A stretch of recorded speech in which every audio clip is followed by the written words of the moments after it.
All right, Nick. As soon as we thought we were done, we're not. I honestly, I thought I forgot to upload the podcast. I was like, I know I seen it in there. What happened? Then all of a sudden, my phone started blowing up. David Bell has been fired, and here we are, 10-12 in the middle of a Sunday night on 9/22/2024, and here we go. I'm shocked. I really am. You. I'll let you speak for yourself. You thought it was more possible after Nick Krall's comments than I kind of took notice of that. Because you're usually pretty pessimistic when it comes to like big changes, these things. But as soon as you heard the comments from Nick Krall a few weeks back, you felt like that was maybe a pretty good sign that David Bell's days were numbered. Yeah, I might not be good at a lot of things, but I do feel like I'm pretty talented at deciphering Krallism. So I don't know whatever that's worth, but yeah, when he made those comments, I was kind of like, that's not been in line with kind of anything he's ever said in regards to like changes or managerial changes. I know back in 2021, his contract was up. The Reds faltered in September. He was very like supportive the whole way, even like his like comments. And I think it was kind of well, we're going to do that towards the end of the year, whatever. But there was always some sort of like positive spin with it. And there was just nothing there. And if it would have come from the Enquirer, the Athletic, I would have been like, okay, whatever. But this came from Reds.com, which is what kind of made me think, yeah, this is possible. But I guess they're just getting it out of the way now. I kind of thought they'd give him the rest of the season, but I'm assuming they met after the last home game, talked today, and decided to make the move. This makes no sense as to why now. I can't. Like, why? Honest to God, why now is the main question that I have. It's the last home game of the season. You don't do it directly after the game. You wait until late Sunday night, and all of a sudden now it starts to break. Is there a rational thought as to why now? Is it? Are they just not going to make him travel with the team, or why would just finish the season? Or I guess the big question I have is, did they find somebody that they liked so much that was willing to do it that they then decided, well, we got our guy, so boom, we're going to fire him. We're going to put out a national search. I put that in quotations for those that are listening on the podcast. And we got our guy. And that's why we're going to fire him now. That has to be the answer, right? Or am I wrong? Am I misled in thinking? I'm trying to think back to managers that have been fired. I know the Pirates, when they fired Clint Hurdle, I know it was right before the season, and he didn't manage the last, I think, game of the season. I don't think this is necessarily completely unheard of, where you fire a manager in the final weeks and you kind of don't let them get to the end. I don't know. I mean, I got a tweet. I'll take blame. I tweeted from the chat. I feel guilty. Tweeted from the Chatterbox account today, a picture of David Bell, and he looked tired, man. So I don't know. Maybe they were just like, they had a conversation. We're not gonna let you finish the year, and he's like, yeah, I'm good to go now. Yeah, I don't know. That's a possibility too. He looked mentally exhausted in that interview today. And you would think that a guy wouldn't be mentally exhausted based off where the Reds are at now. There's nothing to be exhausted about right at this moment if you're a manager of the Reds, right? You're either excited for what you could possibly do in 2025, but there's nothing that you should be this stressed over in 2024.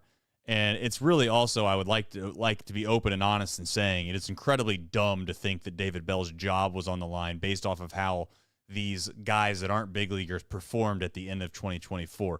Let me also openly state that I guess I'm in a little small minority of thinking this fixes everything. I do think that there could be a scapegoat for 2024, and he certainly, I guess, is the top of the chart or top of the food chain when it comes to being the person that's going to be the scapegoat. My only thing is this.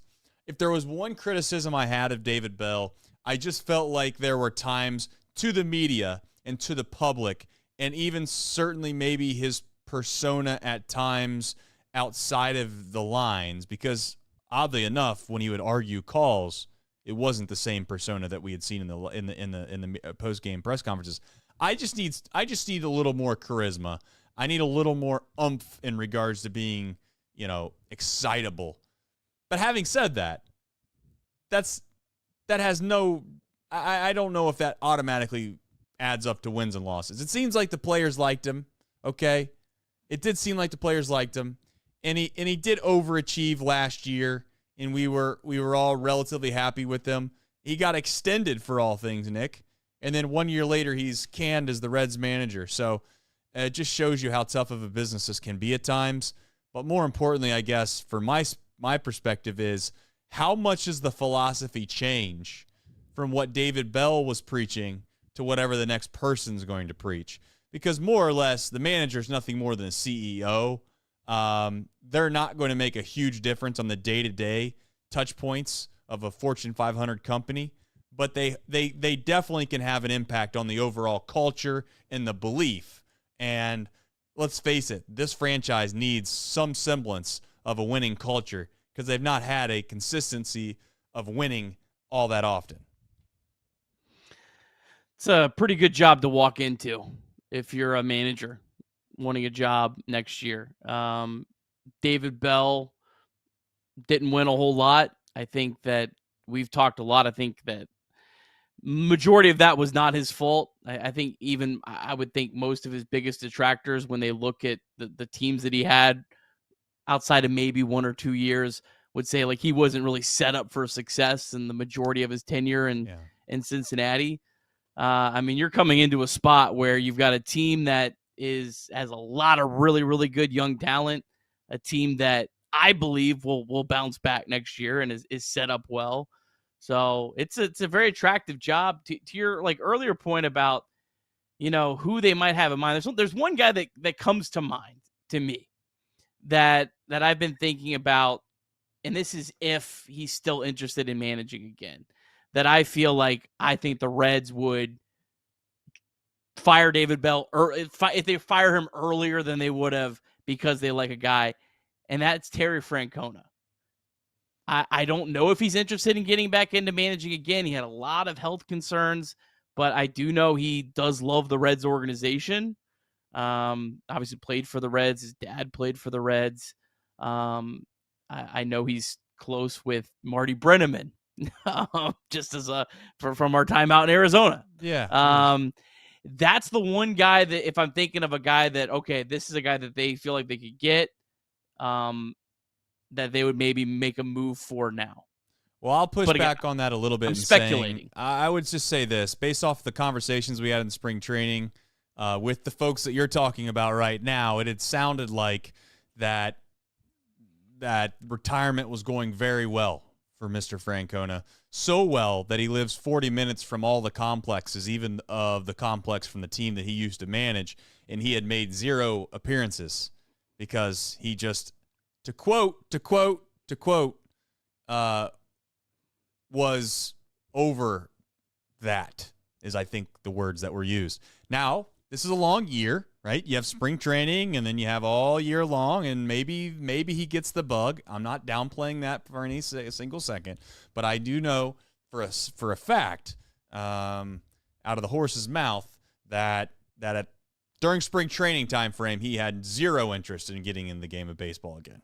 So we'll see. That would be a pretty seismic shift from where he was in spring training to where he would be now to take the job as Reds manager. I would also, to piggyback off the point you just made, it is a great job to have right now because I think you're coming into a situation that has a lot of potential. Do I think that it's a roster that guarantees you success? No, I don't. I think there's a lot of holes, but those holes could get filled relatively quickly, in my opinion. And I think that you could come in and you could look like the superhero for all intents and purposes, coming in after a guy that most of the fan base wanted canned, and he gets canned. And I just wonder if it's just one more. And listen, I'm going to openly say this. I know people want to get on David Bell all they want. Nick Krall, he failed this year too, okay? He failed this year too. So this isn't David Bell. I'll put it on the whole organization, for lack of a better term. And I don't think that David Bell was the problem in 2024 as a whole. Was he a small part of the problem? Maybe. But I don't think you plug and play a manager and then all of a sudden it fixes everything. So Nick Krall's not off the hook here either. But I do wonder from a front office standpoint, and then on to then piggyback that to an ownership group standpoint. The ownership group's under extreme heat, as we know. And the only way that ownership group gets out of this extreme heat is if this Reds franchise breaks the longest drought in sports right now of a playoff win, a postseason win, and not just a win, but a series win, and or they get basic probably immunity for the rest of their deal if they were to win a World Series. Until one of those two things happens, I don't think anything they can do will get them off the hook. So firing David Bell, I don't think is like a PR stunt. I would hope not. If it is, they're not very good at PR anyway, so maybe it is. But my point is, from a PR perspective, I hope you don't just fire the manager and then think that you're going to wipe the slate clean, come out, Phil makes an appearance somewhere, and everybody's cheering him on. That isn't going to happen. And Nick Krall's got a huge offseason to take load of. So, but David Bell, listen, I would just openly say to him, if it was a toxic work environment, that stinks. But at this point, you get to go and always remember that you are an all-star. You are an all-star coach. All-star coach. I don't know. I got a lot here. So first off, on Terry Francona, I knew there was something in the back of my head here that I remember seeing. Tim Kirchin reported back on April 25th, Terry Francona is getting healthy and will be back to managing within a year and a half. So again, wow. If he's interested, this would be a good job for him. I mean, I can't almost think of a better job for him. I don't think Terry Francona wants to go to a big city or anything like that. He has the ties with the Reds. I'm just throwing a name out here on our 0.5 of the Reds manager search that just first one that popped into my head. What else were we talking about? Ownership. This does buy them. Look, if they make no moves the rest of this offseason, there will be some people that are that will be not as mad because they fired David Bell. Now, I don't think they're going to be jumping for joy for Phil Castellini, like you said, but we just talked about during the show about what the Reds might do this offseason in terms of spending or whatnot. To be honest, I'll be pissed off more if they don't spend and they fire David Bell. I'll be more. I'm more. I don't know what the word is, but I'm gonna be more upset if they don't spend this offseason, because then I'm really like this was just a complete scapegoat move to try to better yourself. This, to me, I think fans should put more pressure on them now. I don't know if it's about pressure, but it is about what it. You're never going to get a real answer. But I need some semblance of accountability, and this is at least showcases that. So I do take, even if it makes me even if it doesn't make a difference and it makes me feel better, I guess as a fan, you feel at least heard, right? Like in a bad way. We're in a political calendar year right now. Sometimes most of these people that are upset, they just want to feel like they're heard, right? They want to feel like their viewpoint has been taken into account. And for a vast majority of this fan base, this decision is 100% going to satisfy that itch. Now, whether or not it makes a difference, I don't think it will. I really don't. I don't think it will. I know people are going to hate me saying that. I'll openly say this. I don't think it'll make a sizable difference. What will make a sizable difference is if, as we've talked about before, if CES, Marte, TJ Friedel, Matt McClain, somebody in right field, Ellie continues to progress. Hunter Green, Chase Burns, Rhett Lauder, those guys get a little bit better, and then all of a sudden you have a legitimate baseball team. And I'll openly say, can the manager get a little bit better? I would like to think that he could, but I got to see who it is first. Well, we already got breaking news. Not breaking news, but we got our first speculation, and it's from our good guy, our good pal, Bob Nightingale. Oh, yeah, he's reliable as the Miami Marlins manager Skip Schumacher, my favorite person in professional sports, is on the Reds' radar. I don't know if I hate that. I hated Skip. I didn't hate Skip. I hated Skip's baseball profile. Like, I hated that he played for the Reds because he was terrible. I don't think I hate him as a manager. But again, it's like the Marlins have like a minus $5 billion run differential this year. Like, I mean, I know their team stunk too, but it's like, right. The only thing we don't know, Trace, is behind the scenes. We'll never know the answer to this.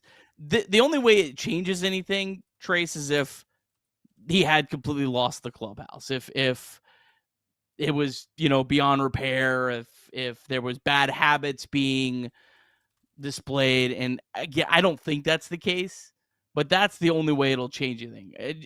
But I don't know the answer to that. But in general, I agree with you. I don't think it's going to change much of anything. It's going to be up to, do the players play better?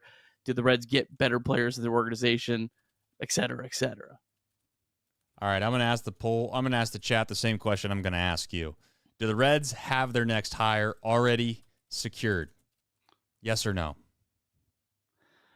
I would lean yes. I mean, I don't know that for sure, but I would say, can I hedge on that?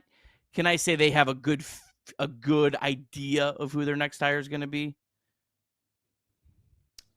I don't think you do. No. Like, I would say that. Put it this way. If you fired David Bell because you had somebody in mind and you don't have already multiple meetings, the deal's done, the contract's pretty much all but signed, you're an idiot.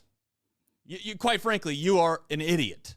Like, this is a Wisconsin Luke Fickell situation. That's what I would say this has to be. You already know who your next basically head coach is. You decide to pass on the interim head coach because you ultimately know you already got your guy. They have to already know. In my opinion, they know. Otherwise, it makes zero sense to me as to why you would drop this on Sunday night at 10 o'clock. That and in fact, that still doesn't make a whole lot of sense to me. Maybe they were going to try to keep it private until the last day of the year, and then they fired him. The only question I would have to you, Nick, and this is a little unfair to put you on the spot, maybe the chat will know, is there some kind of repercussion that if you don't fire them by the end of the regular season that you can't basically make any kind of moves until the postseason's finished? No, I think there was someone that I believe they announce managers like during the playoffs. They tell them strategic days. I think I feel like I remember someone had to announce their manager on the off day during the World Series. Like that was the day they had to announce it. But no, they're allowed to. That's like the one move. And it's funny you mentioned this, Trace, because I was talking with my wife this weekend behind the scenes here about like, okay, the season's almost over. I was like, it's like, yeah, but in October I'm gonna be on David Bell watch. So I tell you what, when my wife wakes up to this news tomorrow that it's already done, she's gonna be so happy that we're not on David Bell watch. Well, we still might have a manager change, but we already got half of it done. So I don't know.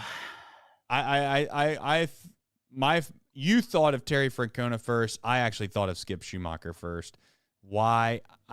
I don't have an answer totally, but I do think that he would be not the opposite of David Bell, but he definitely wouldn't be close enough to the personality of David Bell that you would ask yourself, what difference did you get? I think that's fair. Like, I think that if you're going to fire David Bell, in all likelihood, your next hire should be somebody that has a lot of qualities that aren't really closely resembling David Bell. And, yeah, he's very different. And and I think that there's accountability that I actually will appreciate, right? And I'm not trying to, like, crush David Bell, and I know there's people that probably want us to do that on this show. I just can't do it, largely because I don't know the whole situation. But more importantly, the one criticism I have of David Bell is I feel like the accountability sucks.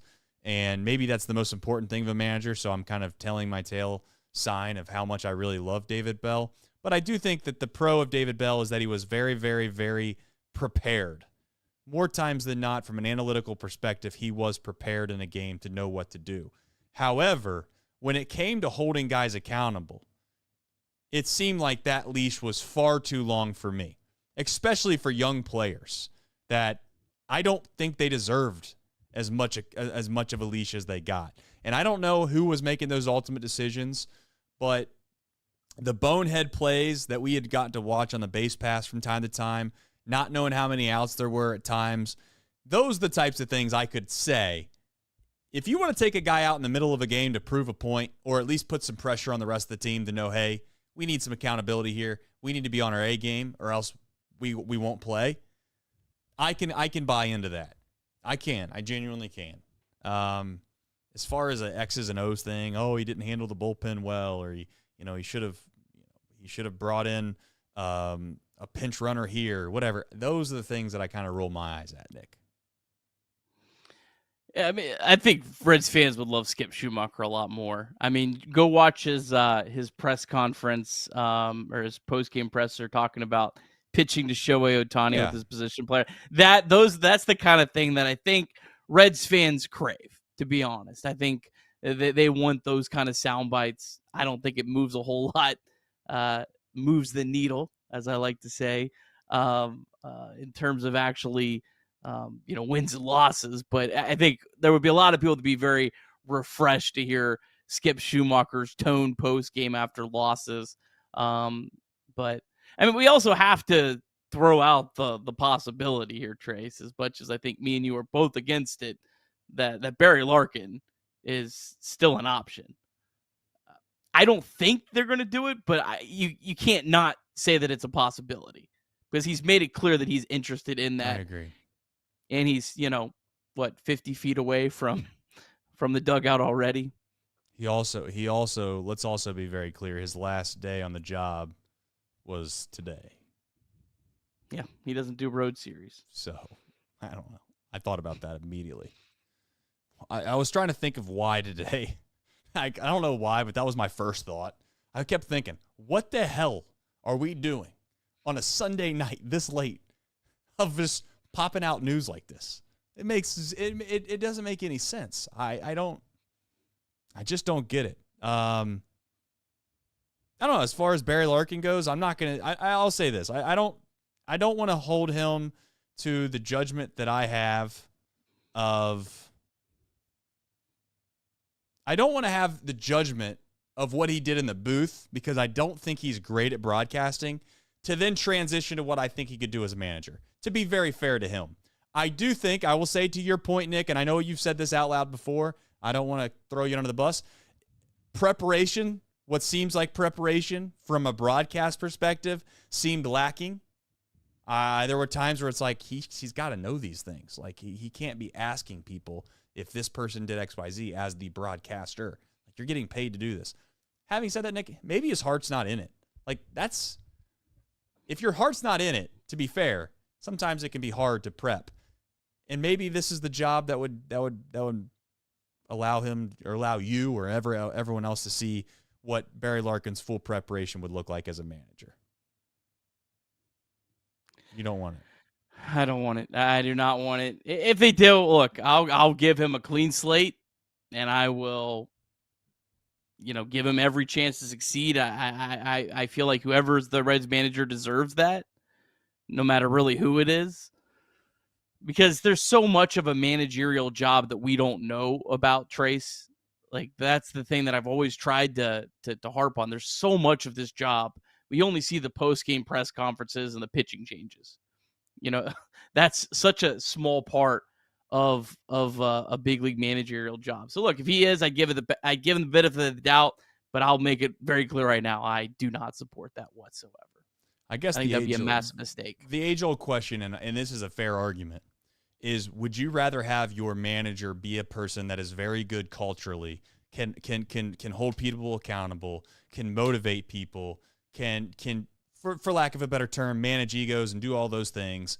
And again, some of the chat's pointing this out, and I believe in it as well. If iPads and all these analytics are already kind of telling you what you should be doing in certain situations, is that not something that really anybody could do? I don't want to say anybody, but somebody with a little baseball experience could be able to kind of do these types of moves, whether it's platooning or whether it's pinch running or whether you should, shift here or shift there, whatever the term is that you would say a manager would do.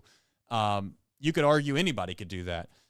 I would say that I certainly would pick, the former, which is I do want a manager that is going to at least replicate the passion or come off with the passion of the fan base. If nothing else, just to make me a little more sane. And that's the one thing that David Bell just never delivered on. And I think that's part of the job. Maybe I'm wrong in saying that. Maybe all that matters is what happens in the clubhouse. But it's like there are times where you've got to, I don't want to say pander to the fans all the time, but there's got to be time. You can't come into the clubhouse every single day, Nick, and be like, the other team, they put some good swings on it, and it was a nice night tonight for the Pirates. We'll get them tomorrow. Our guys are trying hard, and I believe in our guys. I believed in our guys from spring training the first time I set my eyes on them. That stuff gets old, and I will never miss a day of that. So, if nothing else, post-game pressers might actually be worth watching now. Yes. I would have liked to have seen Bell approach some of that a little bit different. But again, I've said this before, be careful what you wish for with that. I know C. Trent was on with Tom and talked about how the fiery managers, the reason that's gone out of style is because it's really hard to handle that over 162 games. And the last thing you want is a lot of strife in the clubhouse because, look, you look at the biggest underachievers over the last 5 years in Major League Baseball, there was trouble in their clubhouse. There was players fighting, not getting along, and Reds didn't win enough games, but they did have that piece of it pretty well under control. You never really saw any of that. So that there has to be, I think, a balance with that. And I think David Bell wasn't balanced enough at times, for sure. I think that's a fair criticism. But I also don't think you can go too far the other way with that. I don't know. It's going to be interesting. All right, a couple more quick questions here and some fun things with the chat. The question I actually asked the chat earlier, currently as it sits, do the Reds have their next hire already secured? 43% say yes, 57% say no.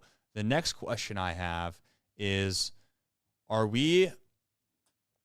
we be more excited about a manager that is fresh and new, or a manager with managerial experience? And I know that's not fair to say, but I think that there's something that comes with a new manager because there's not those, there's a reason that the manager of old, right, probably isn't a current active MLB manager. But there's also something to be said about what they can do. Francona is a little bit different, but let's also not act like the Guardians aren't playing unbelievable good baseball right now either. So when they hired a manager with zero experience that retired like 5 days before he took over the Reds. So, and there's been a lot of success with managers with zero experience at all. I don't know if I necessarily love that, to be honest with you. I kind of like the guys that had to grind, had to manage in Double-A. There's something there's a good quality about that, but you can't argue results either. And Stephen Vogt, I'm trying to think of some other good. Aaron Boone's a pretty good example, although I would love to see David Bell's record if he had the Yankees roster. So I don't know. There was a really good one brought up in the chat, David Ross. I agree. It's a good name. I'm indifferent. I'm not one way or the other on that. He obviously has the Reds ties. I think he did a pretty good job in Chicago. I don't think he did a terrible job. But that team arguably underachieved more than David Bell's teams. Yeah. It's really hard to figure out what Nick Kroll wants. This feels like a Nick Kroll decision. And I got to tell you, he's the next guy in line for the scapegoat / pitchfork, if not already. Now he's got to pass this year because he's made some good moves in the previous years that has allowed him to have a little bit of cachet to him. But let's also not act like he's one off season away from another Jamier Candelario. And again, Candelario's still got some time left here. I'm not trying to crush our guys. I'm not trying to say Candelario's a complete bust, but he's another Emilio Pagan and Candelario signing. I won't go down the likes of Moustakas, but my point is if he has another one of those this season and this thing goes sour, as what was believed in Nick Kroll being a great person for the job, I think would then be the next guy in line. But having said that, winning fixes everything, Nick. This team goes out, they win 88-plus games. They find themselves in the postseason, albeit even if they don't win a postseason series, there'll still be people that are absolutely excited and they'll believe in the future again. But I got to tell you, I do wonder who's making this ultimate decision. And Nick Kroll, I think, is the guy. He has to be the guy. I know some people would say, well, that's his title. Let's be honest. If the Castellinis wanted to hire someone specifically, they're more than capable of doing that. But I don't think that's the case. I actually think this is a Nick Kroll decision. Do you think it is? I hope it's a Nick Kroll decision because that's been, in my opinion, the biggest issue with the Reds during the entire Castellini ownership is them meddling in baseball operations. It's not the spending. It's not even close. The Brewers have won with payrolls that have been lesser than many of the Reds' payrolls. So I hope this was a Nick Kroll decision. Again, but this is not Nick Kroll's most important decision of the offseason. Let's go ahead and throw that out there. I don't even think it's close. I don't even think it's in his top 5 decisions this offseason. If he felt it was time for the change, then okay. Like I'm fine with that. There's so much we don't know. The only interesting thing, Trace, and we had kind of speculated on this, a lot of people had speculated on this. I'm a little surprised that David Bell did not stay in the organization. I think a lot of people thought that they would just reassign him to a different role in the organization. Are you a little surprised? I'm slightly surprised. Well, it all depends on how things would have went. I think that if David Bell were to manage this club for 4 or 5 more years and they ultimately had some success, but then they started sliding a bit, I think that he could have taken a job in the Reds organization because I think he would have felt like he did have a successful stint as a Reds manager. I think when they come to him now and they say, hey, we think the time needs to be up, even if they wanted to offer him a spot within that organization, David Bell is going to have too much pride, in my opinion. And that's fine. I respect that out of David Bell. But it does not surprise me in the slightest that he's not going to take a role. And to be fair, I don't know if that's 100% fact or not yet. You know, maybe something happens within a month or two and they make an announcement that he's still staying within the organization.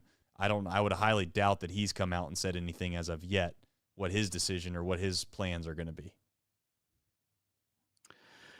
Yeah. It'll be interesting what David Bell, I mean, he's kind of when you're a manager that don't have a ton of success, you kind of get one shot at this. Look at Brian Price. Like he kind of had a hard time really even sticking anywhere. But let's be fair to David. I think he had a little bit of a better run than Brian Price, and I would also say he has some probably better relationships than Brian Price has throughout the entire league. So I don't think this is it for David Bell if he wants to coach. I think he could find a bench coach or something like that immediately. It wouldn't surprise me if I were him and I had a little bit of a competitive spirit. I'd go to the Cardinals or the Brewers or the Cubs and just become not a manager, obviously, but become somebody that's involved within that area of the big leagues. Yeah, but again, it's my larger point was it's gonna be hard for him to find another manager job. Yeah, managing. If you're talking about managing specifically, that's tough. Where you kind of. I do like I don't know. People are gonna hate this. I'm gonna go ahead and do it. I do. There's part of me that does feel bad for David Bell. I just the best team he had only got 60 games to prove it. And I think if COVID never happens, could completely look at David Bell's tenure in Cincinnati different. I mean, that team was built really well, and they only had 60 games, and they did crawl into the playoffs. But I think it would have looked completely different there. And then, I don't know, man. And these other teams, like, just that was the only team that was projected to be above 500 by Fangraphs preseason. So I do feel a little sorry for him. It's a tough gig.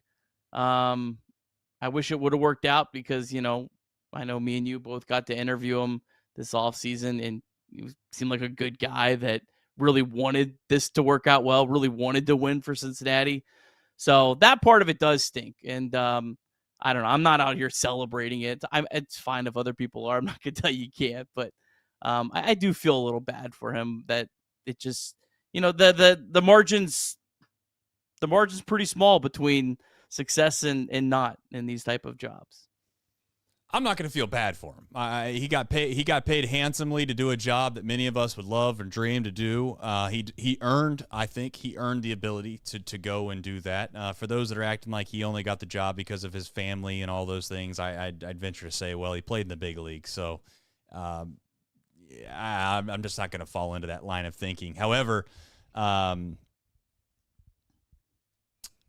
it's not that I have a cold heart about the situation. I get what you're saying, but there's a lot of good people. I mean, there's a lot of good guys. Things don't always work out for everybody, right? I mean, Dusty Baker got canned at how many stops as a good guy, and then ultimately eventually got over the hump and won a World Series. Then now all of a sudden everybody looks at him differently. Dusty Baker was an all-time manager, an unbelievably great manager.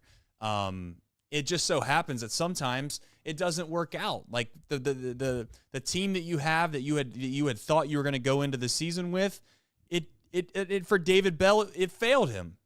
It failed him. And unfortunately for him, he has to pay the price for that. And like I said before, it's not all on him. It's 100% not all on him. Some of it's on the fact that your best WAR player can't stay healthy from a season ago. Some of it's based off the fact that what's supposed to be a bona fide ace at the top of this rotation is absent 95% of the seasons that we've had him. What else is probably a little bit of a failure is the depth that this baseball team showcased this year was abysmal. And by the last time I checked, that wasn't his job. So in that regard, I do feel bad for him in that sense. Do I feel bad for him that he got fired and all of a sudden now what's he going to do for the rest of his life? No. The guy's got more money than many of us would ever dream of having. He now doesn't have to watch this pitiful baseball team for the next 10 days or whatever it is, 7 days. So that's good. Good for him. He's winning there. He might feel sad about this, but I can promise you over a morning coffee here in the next few weeks, he's going to think that he doesn't have to watch Will Benson swing and miss. That would probably be a pleasant surprise to him. So no, I don't feel bad for him. But I do think at this point, it's more or less a huge decision that is going to get made in regards to culture. And I think that matters a lot. I do. I'm more of a culture person. I think that if you have expectations and you hold people to those expectations, same way that it starts within a family, in your own intermediate family, the same way that you manage your kids, the same way you can manage a baseball team. I know that there's a vast difference there that many people may think. I personally don't think that's the case. I think that if you you tell your kids that they shouldn't do something, and then they continue to do that said thing, and then there's no repercussions for it, well, then you're going to have an issue because at some point there's some semblance of no accountability. And I think to a small extent that happened on this baseball team. I do. And I think it happened for guys that he, appreciated the work that they would put in. But unfortunately, David Bell, I think, never really crossed the line in the sand that is, you can understand how hard guys work in the batting cages and how much they prep and all of that. But the only thing that matters, and it's sad, but the only thing that matters is what happens on the field. And if you're not going to hold people accountable based off what they do on the field, your personal relationship or what you feel about them shouldn't matter at all. And I'm hoping that the new manager will take that into account. We'll see. But as far as people thinking that, managers don't matter and those things, I'm sorry, but I'm indifferent on the whole thing. Okay? I watched the Brewers this season, just take a guy, right? I'm indifferent. I'm going to give you 2 examples as to why you can be on one side of the camp on the other. I watched the Brewers, who supposedly had the world's greatest manager, leave that said team, right? Go to an in-division rival who has all the money in the world, who you would like to think could fix all the problems. And then all of a sudden, oh, by the way, that other team that he left, they got rid of the best pitcher that they have in their ace. And guess what? Nothing changed. In fact, the team that the greatest manager in the world went to, Craig Counsell, they underachieved. But then I'll also openly admit, Nick, that you take a guy like Boshi, who, I don't know, was sitting on his couch, decides he wants to manage again, and all of a sudden, the Rangers go win the World Series, and the guys won a bunch of World Series. So I'm indifferent on the whole thing, Nick.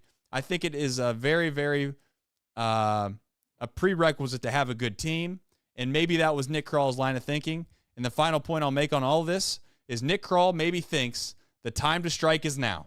We got a 3-year window with Ellie De La Cruz and some of these other guys. I'm going to go all in on that, and I don't want somebody that I don't believe in managing the team. So we're doing it. That's possible. And if that's the case, all respect to you, Nick. I hope you're right, because we need some winning baseball in Cincinnati. Yeah, we do.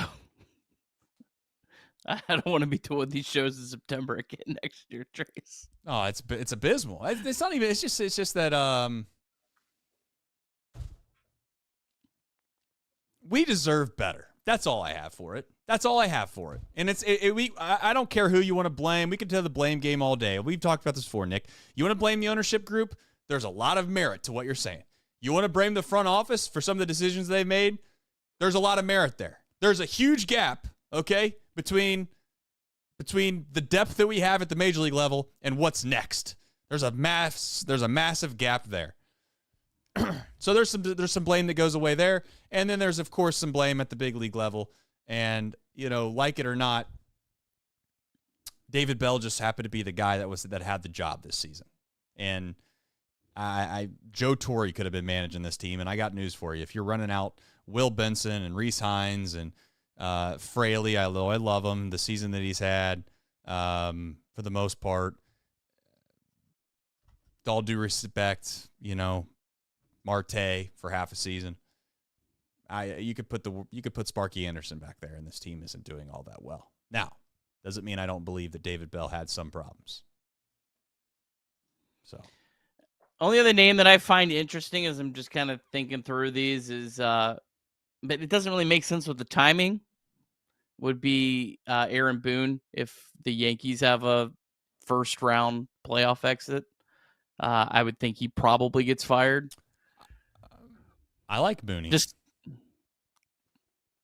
He would, yeah. I mean, I think the fans would overall like him, although Yankees fans hate his guts. There's just no way they're going to fire David Bell. There's no way they're going to fire Aaron Boone. If they have a first-round exit, man. I mean, look how good that season they've had. I mean, but they've had a lot of good seasons and they haven't succeeded. And I mean, they spend a lot of money on that team every year. Just another name. I'm kind of spitballing here. At 10:56 on the night of it. Is there anyone else that you could think of, Chad? Is there any other names that I don't?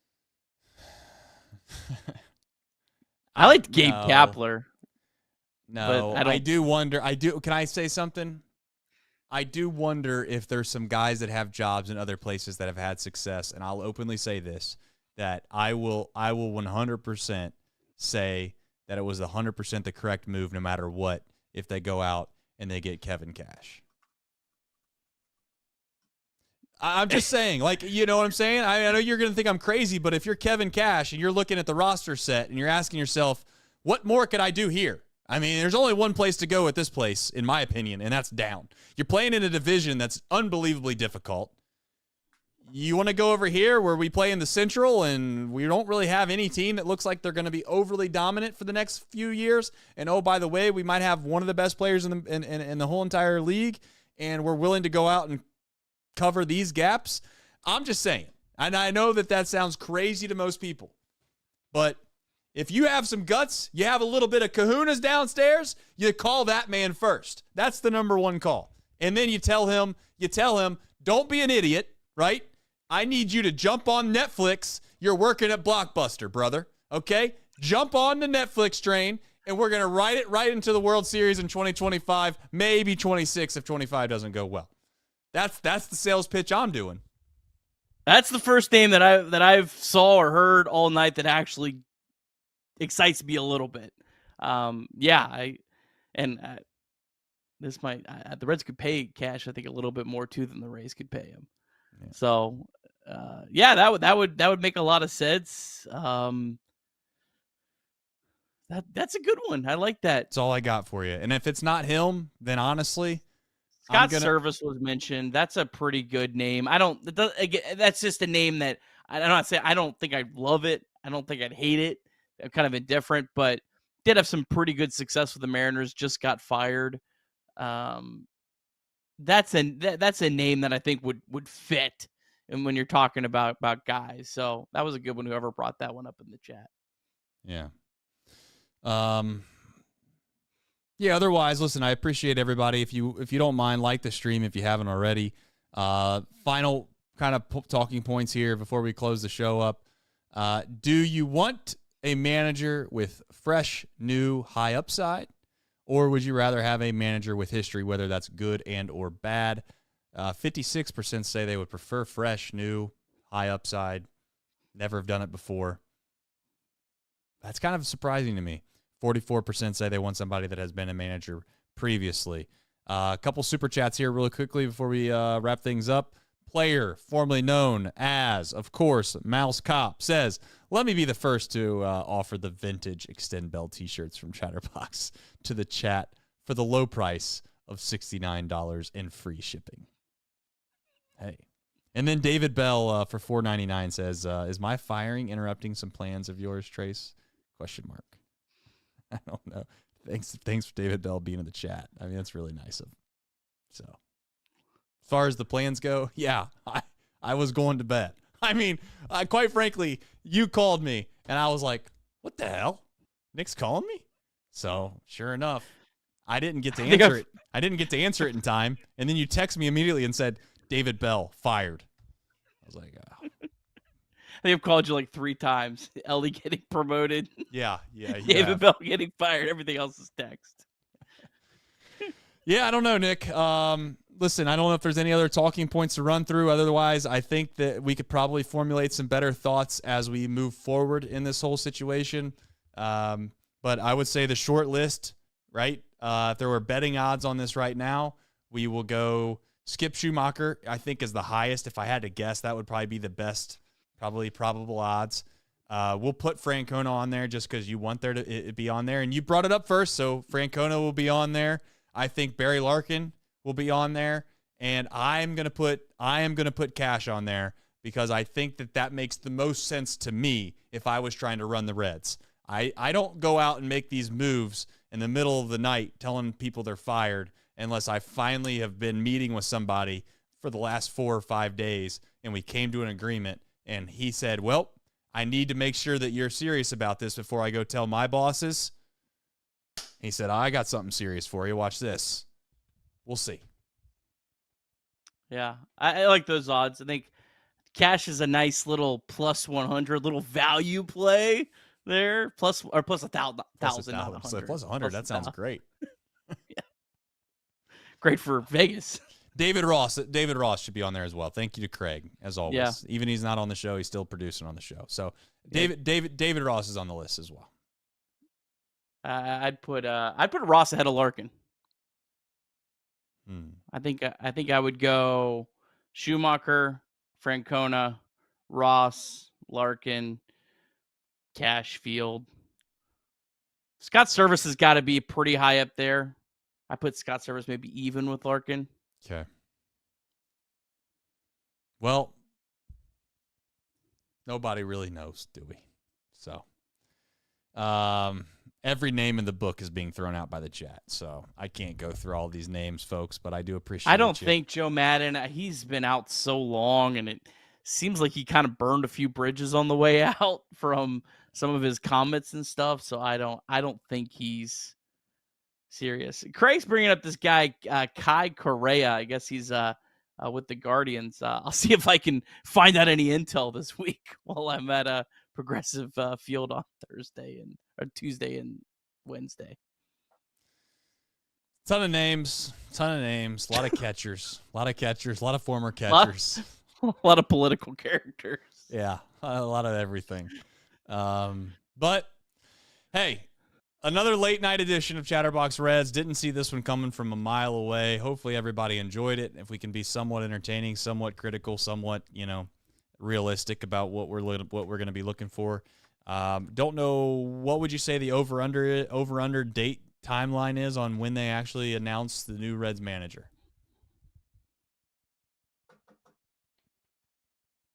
If you get it right, if you get it right, October 15th is the over-under. Okay. I'm going to take the... Let me change it. Before the World Series. That's the over-under. That'll be an easier way to track. I'll take the over. Take the over on the announcement. I think they already made the decision, but I'm taking the over on the announcement. You think they're going to wait till later? I think that they'll wait until later, yes.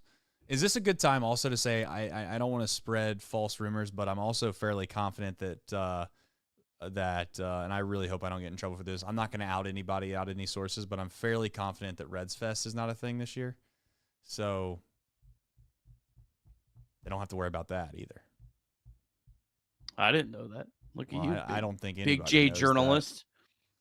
that. I hope I'm not spreading false information. So let's just all hold on to that tight, but let's just wait and see what they say about that. I would take the under. I think it'll be quicker. My 2 cents. I don't know. Yeah. So, that's all I got. I mean, I can hit the outro. Let's hit the outro. We'll hit the outro. We'll make it a real show. But as always, we appreciate everybody for jumping in here. If it's your first time, we do a show after every single game. We've got a podcast every single morning, and most importantly, we're all Reds fans, and we are trying to survive what is left of 2024, because I know who didn't survive, and that's David Bell.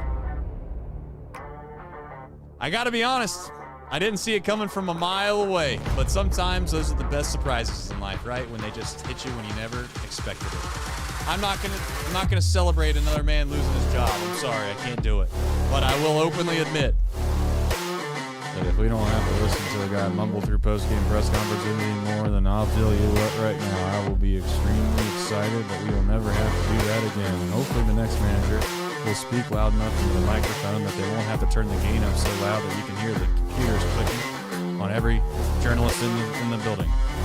But having said that, this show is over, and so is David Bell. Very much appreciate everybody for supporting us in this show. Please like the stream if you haven't already. And by God, I hope the next manager has success. David Bell signing off. Take care, everybody.